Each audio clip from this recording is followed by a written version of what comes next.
जर सीटीटीच्या सीडीपी मध्ये किंवा टीईटीच्या सीडीपी मध्ये पियाजे, वायगोस्की आणि कोहलबर्ग या घटकावरचे 5 ते 8 गुण कोणतीही चूक न करता मिळवायचे असतील तर या तीनही मानसशास्त्रज्ञांमधील फरक समजून घेणे अत्यंत महत्त्वाचे आहे. परीक्षेत अनेक विद्यार्थी या तिघांचे सिद्धांत एकमेकांत गोंधळून टाकतात. त्यामुळे योग्य संकल्पना माहिती असूनही प्रश्न चुकीचा सोडवला जातो. मात्र आजचा हा सखोल अभ्यास पूर्ण झाल्यानंतर हा गोंधळ कायमचा दूर होईल. ऐतिहासिक या आपल्या सीटीईटी आणि टीईटी साठी समर्पित चॅनलमध्ये आपलं मनपूर्वक स्वागत करतो.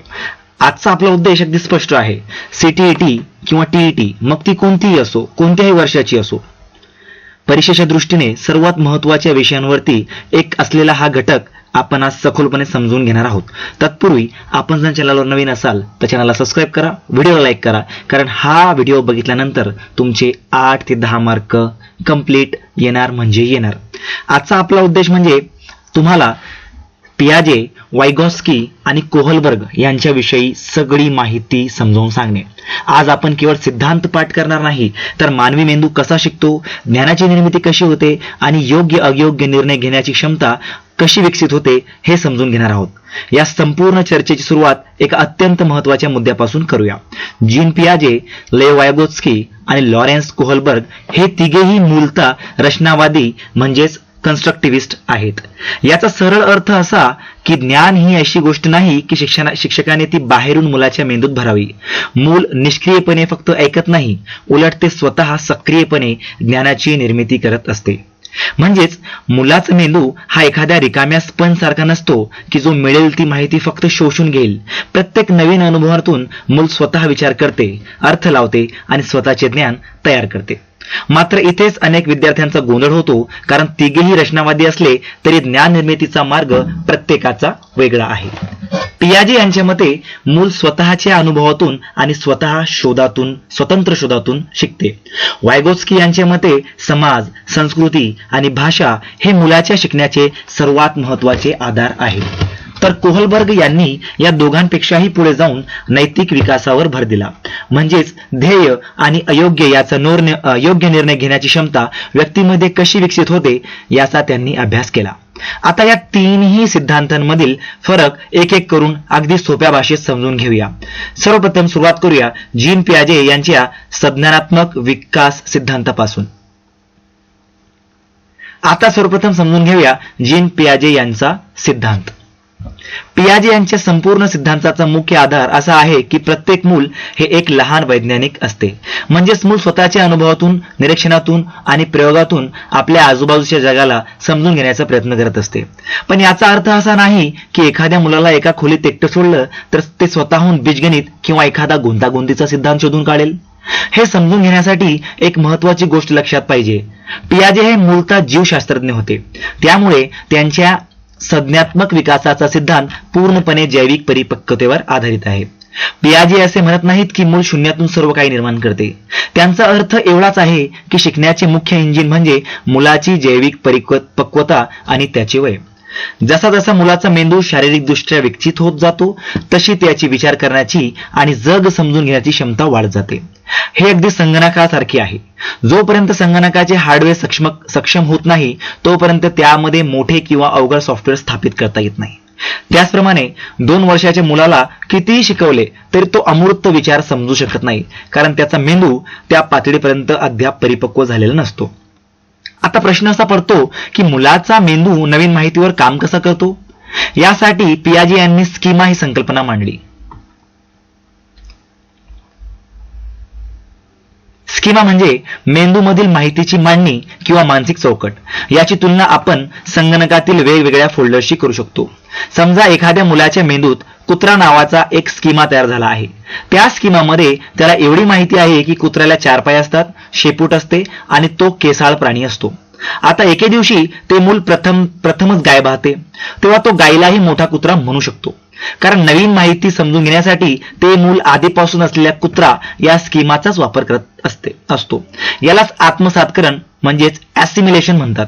मात्र काही वेळाने मुलाला लक्षात येते की हा मोठा कुत्रा भुंकत नाही, तर तो हंबरतो, गवत खातो आणि त्याची वैशिष्ट्ये पूर्णपणे वेगळी आहेत.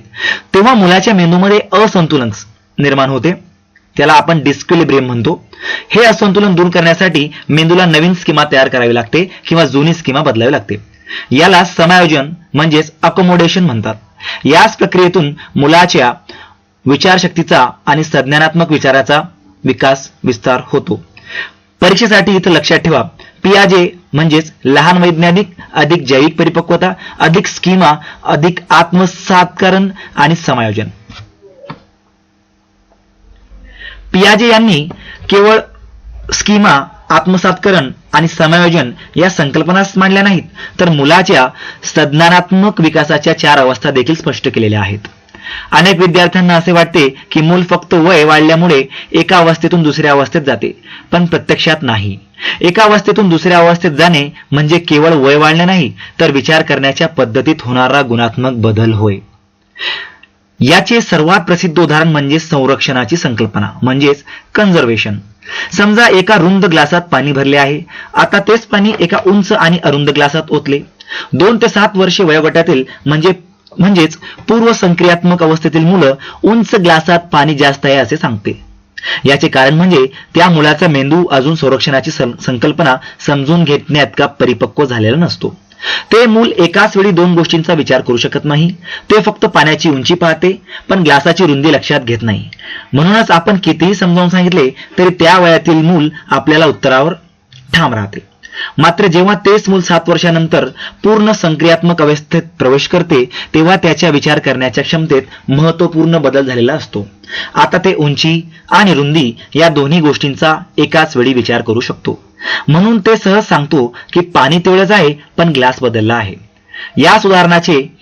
याच उदाहरणातून पियाजे स्पष्ट करतात की मुलाचा विचार करण्याचा स्तर हा त्याच्या जैविक परिपक्वतेनुसार विकसित होत असतो.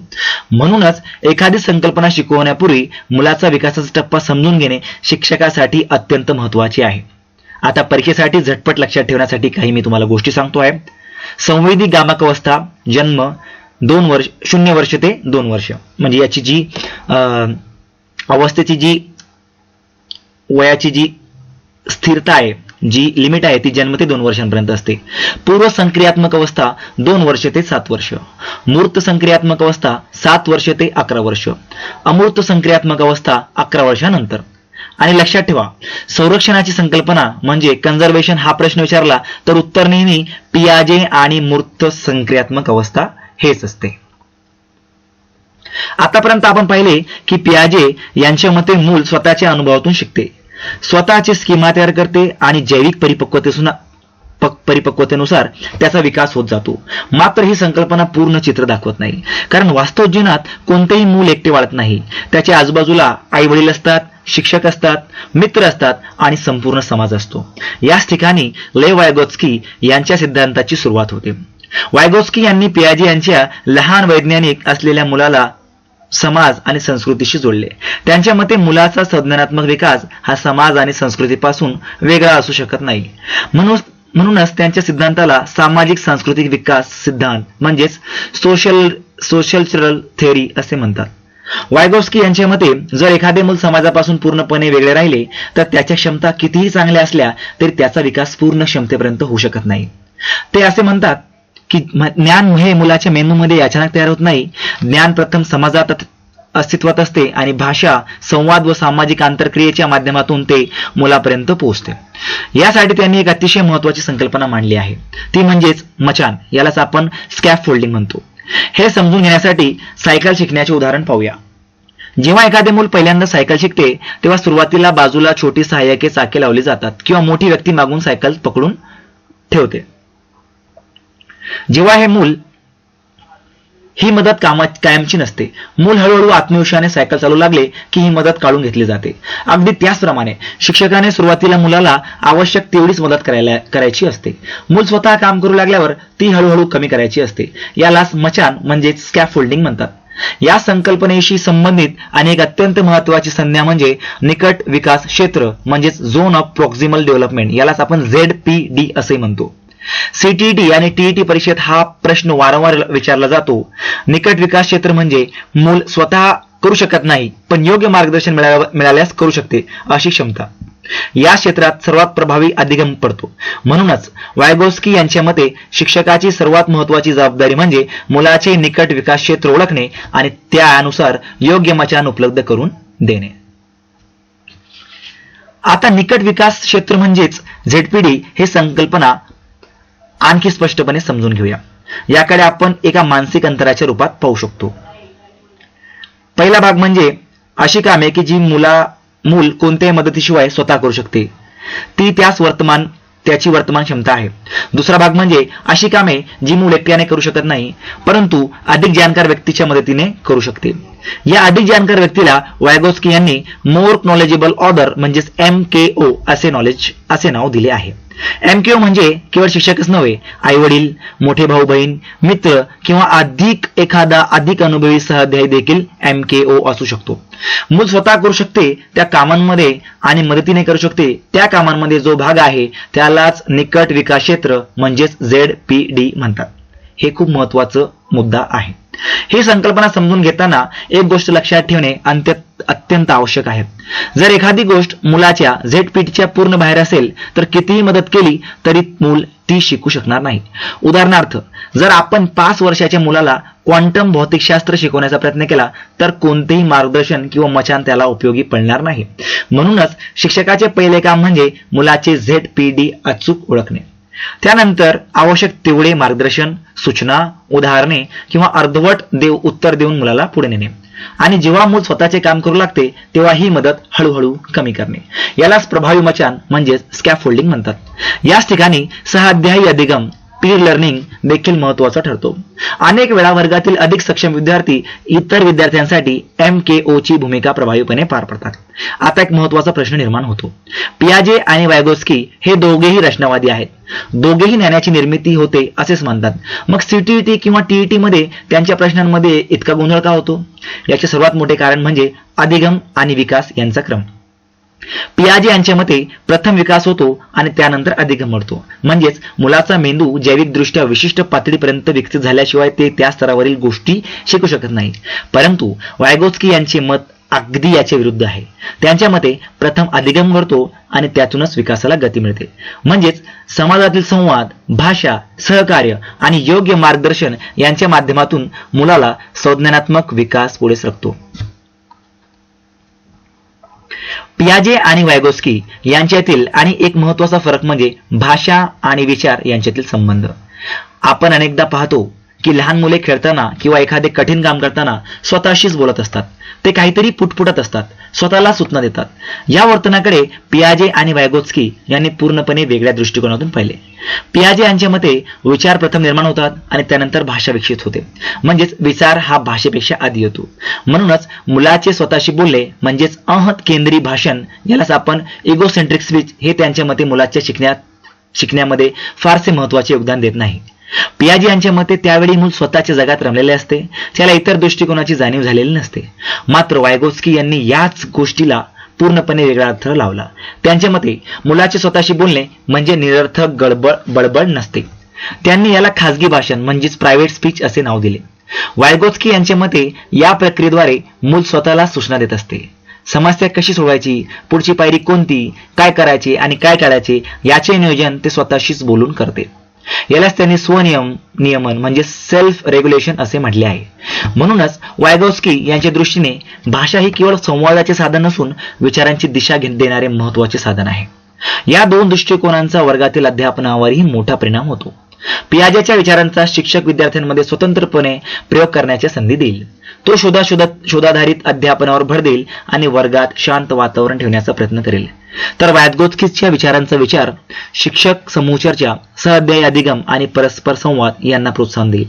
कारण त्यांच्या मते विद्यार्थी चर्चा करताना, एकमेकांना समजून सांगताना आणि स्वतःशी बोलताना सर्वाधिक प्रभावीपणे शिकतात. याच कारणामुळे CTET किंवा TET परीक्षेत इगोसेंट्रिक स्पीच म्हणजे म्हटले की पियाजे आणि प्रायव्हेट स्पीच म्हटले की सेल्फ रेग्युलेशन म्हटले की वायगोस्की, हे उत्तर नेहमी लक्षात ठेवावे. आतापर्यंत आपण मुलाच्या संज्ञानात्मक विकासाचा आणि त्यावर समाजाच्या प्रभावाचा अभ्यास केला. पण मूल मोठे होत असताना त्याला फक्त भाषा, गणित आणि विज्ञान शिकायचे नसते.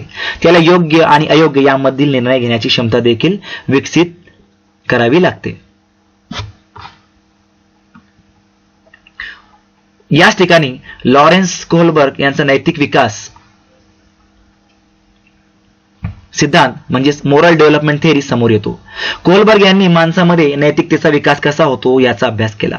यासाठी त्यांनी नैतिक द्विधा म्हणजेच मोरल डलाइमा या संकल्पनेचा विचार केला. नैतिक द्विधा म्हणजे अशी परिस्थिती ज्यामध्ये कोणताही निर्णय पूर्णपणे योग्य किंवा पूर्णपणे अयोग्य नसतो. दोन महत्वाची मूल्ये एकमेकांसमोर उभी राहतात आणि त्यापैकी एकाची निवड करावी लागते. यासाठी कोहलबर्ग यांनी सर्वात प्रसिद्ध हेनची द्विधा ही कथा वापरली. या कथेनुसार हेन नावाच्या व्यक्तीची पत्नी एका दुर्मिळ कर्करोगाने ग्रस्त होती. त्या आजारावर एका औषध निर्मात्याने औषध शोधले होते. औषध तयार करण्याचा खर्च कमी होता, पण त्या औषध निर्मात्याने त्याची किंमत 10 पट ठेवली होती. हेनने सर्वप्रथम प्रयत्न करूनही त्याच्याकडे फक्त अर्धेच पैसे जमा झाले. त्याने औषध कमी किमती देण्याची किंवा उधारीवर देण्याची विनंती केली, पण औषध निर्मात्याने स्पष्ट नकार दिला. शेवटी पत्नीचा जीव वाचवण्यासाठी हेनने रात्री त्या दुकानाचे कुलप तोडून आधी औषध चोरले. यानंतर कोहलबर्ग मुलांना एक प्रश्न विचारत असतात, हे औषध चोरणे योग्य होते का? परंतु या प्रश्नामागील सर्वात महत्वाची गोष्ट म्हणजे कोहलबर्ग यांना उत्तराचे महत्व नव्हते. हो किंवा नाही यापैकी कोणते उत्तर दिले यापेक्षा ते उत्तर का दिले यामागील तर्क म्हणजेच रिझनिंग त्यांच्यासाठी अधिक महत्वाचा होता. म्हणजेच मुलाने कोणत्या आधारावर आपला निर्णय घेतला यावरून त्याचा नैतिक विकासाचा टप्पा निश्चित केला जातो. याच आधारावर कोहलबर्ग यांनी नैतिक विकासाचे 3 स्तर आणि एकूण 6 अवस्था मांडल्या आहेत. पुढील स्लाइडमध्ये आपण ते बघूया.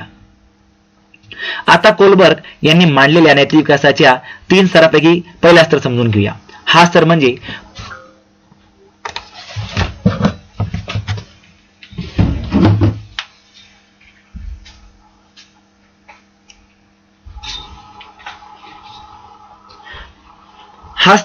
प्रामुख्याने लहान मुलांमध्ये आढळतो. या टप्प्यावर मुलाची नैतिकता त्याच्या अंतर्मनातून निर्माण झालेली नसते, ती बाह्य निरंतरावर आधारित असते.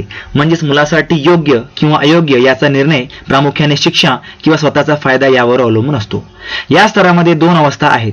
पहिली अवस्था म्हणजे दंड आणि आज्ञापालन अभिमुखता, पनिशमेंट अँड ओबेडियन्स ओरिएंटेशन. या अवस्थेत मूल एखादी कृती योग्य किंवा अयोग्य आहे हे फक्त शिक्षा मिळेल की नाही यावरून ठरवते. हेनच्या उदाहरणात असे मूल म्हणेल, हेनने औषध चोरू नये कारण त्याला पोलीस पकडतील आणि तुरुंगात टाकतील. म्हणजेच येथे नैतिकतेचा आधार फक्त शिक्षेची भीती असतो. यानंतर येथे दुसरी अवस्था साधन साक्षेपता किंवा युक्तिवादी अभिमुखता. यालाच आपण इन्स्ट्रुमेंटल रिलेटिव्हिस्ट ओरिएंटेशन म्हणतो. याला आपण असे जसे कराल तसे भराल किंवा देणे घेणे या तत्वावरील आधारित विचारसरणी असेही म्हणू शकतो. या अवस्थेत व्यक्तीचा विचार पूर्णपणे स्वार्थ आणि परस्पर फायद्यावर आधारित असतो.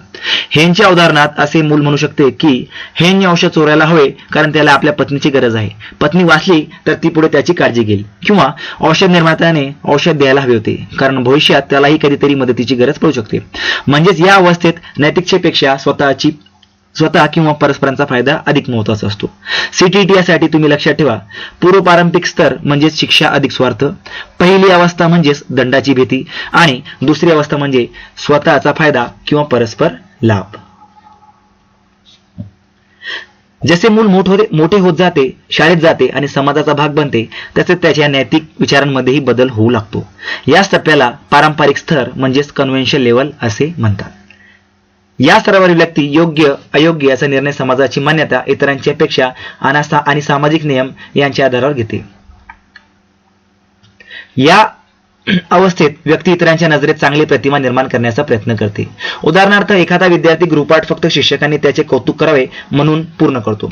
हेनच्या उदाहरणात असे मूल म्हणेल, हेनने औषध चोरायला हवे कारण त्यामुळे तो एक चांगला पती असल्याचे सिद्ध होईल.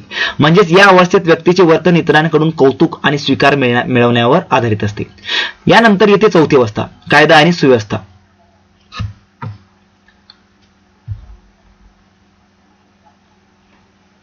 या अवस्थेत व्यक्ती समाजातील नियम आणि कायद्याला सर्वाधिक महत्त्व देते. तिच्या मते समाज सुरळीत चालण्यासाठी प्रत्येकाने कायद्याचे पालन करणे आवश्यक आहे. हेनच्या उदाहरणातील अशी व्यक्ती म्हणेल, हेनने औषध चोरू नये चुकीचे होते कारण प्रत्येकाने स्वतःच्या अडचणीमुळे कायदा मोडायला सुरुवात केली तर समाजात अराजकता निर्माण होईल. म्हणजेच या अवस्थेत कायद्याचे पालन आणि सामाजिक व्यवस्था टिकवणे हे सर्वोच्च मूल्य मानले जाते.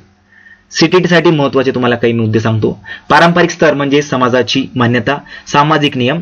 तिसरी अवस्था म्हणजे चांगला मुलगा चांगली मुलगी. चौथी अवस्था म्हणजे कायदा आणि सुव्यवस्था. परंतु एक महत्त्वाचा प्रश्न इथे निर्माण होतो, नैतिकता म्हणजे फक्त कायद्याचे पालन करणे का? इतिहासात अनेक असे कायदे झाले आहेत जे स्वतःच अन्यायकारक अनैतिक होते. अशा वेळी व्यक्तीने काय करावे? याचे उत्तर कोहलबर्ग यांच्या उत्तर पारंपरिक स्तरामध्ये आपल्याला दिसते. या स्तरामध्ये 2 अवस्था आहेत. पाचवी अवस्था म्हणजे सामाजिक करार आणि अभिमुखता. या अवस्थेत व्यक्तीला समाज कायदे हे अंतिम सत्य नसतात. कायदे समाजाच्या कल्याणासाठी माणसाने तयार केलेले असतात. जर एखादा कायदा मानव कल्याणाला बाधा आणत असेल तर तो बदलला जाऊ शकतो.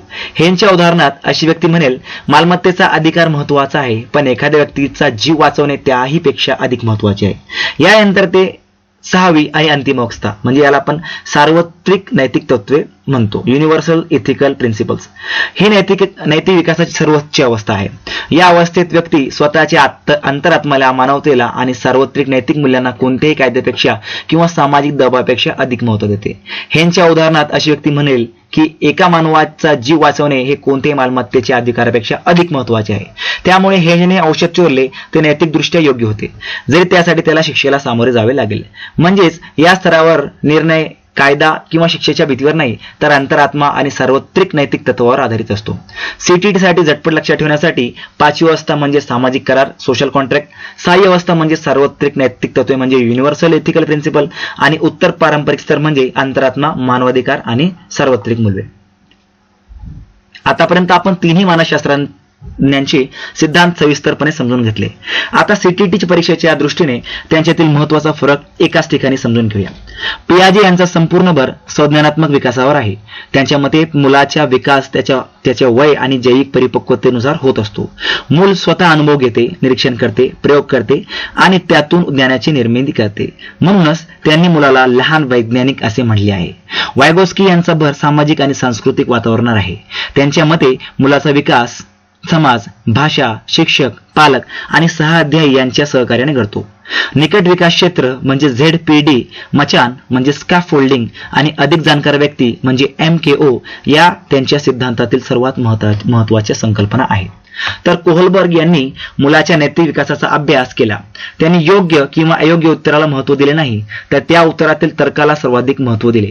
म्हणूनच त्यांनी नैतिक विकासाचे 3 स्तर आणि 6 अवस्था मांडल्या. म्हणून CTT किंवा TET मध्ये प्रश्न पाहताना सर्वप्रथम तो संज्ञानात्मक विकासाशी संबंधित आहे की सामाजिक अधिगमाशी संबंधित आहे की नैतिक विकासाशी संबंधित आहे हे ओळखणे अत्यंत महत्त्वाचे आहे. एकदा हे ओळखले की योग्य उत्तर निवडणे खूप सोपे जाते. आता काही महत्त्वाच्या सूचना. आतापर्यंत संपूर्ण चर्चेचा CTT किंवा TET परीक्षेच्या दृष्टीने झटपट आढावा घेऊया. परीक्षेत वेळेवर वाचवण्यासाठी हे कीवर्ड्स नेहमी लक्षात ठेवा. प्रश्नांमध्ये पियाजे यांचे नाव आले की लगेच आठवा. संज्ञानात्मक विकास, वय आणि जैविक परिपक्वता, विकासाच्या 4 अवस्था, मूल म्हणजे लहान वैज्ञानिक, स्कीमा, आत्मसातकरण आणि समायोजन. प्रश्नामध्ये वायगोस्की यांचे नाव आले की लक्षात ठेवा.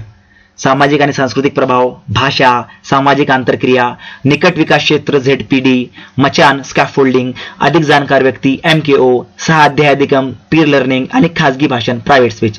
प्रश्नामध्ये कोहलबर्ग यांचे नाव आले की आठवा.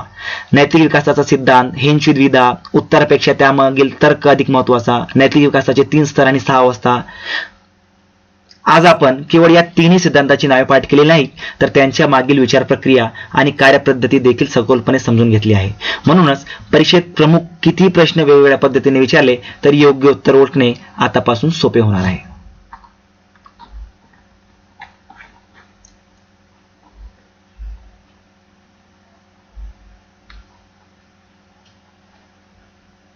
एक सुपरटिक शेवटची लक्षात ठेवा.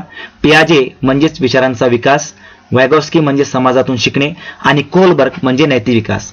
ही 3 सूत्रे आणि त्यांचे प्रमुख शब्द लक्षात ठेवले तर TET आणि CTT परीक्षेत या धड्यातील कोणताही प्रश्न, या मुद्द्यातील कोणताही प्रश्न आपण सहज सोडवू शकता.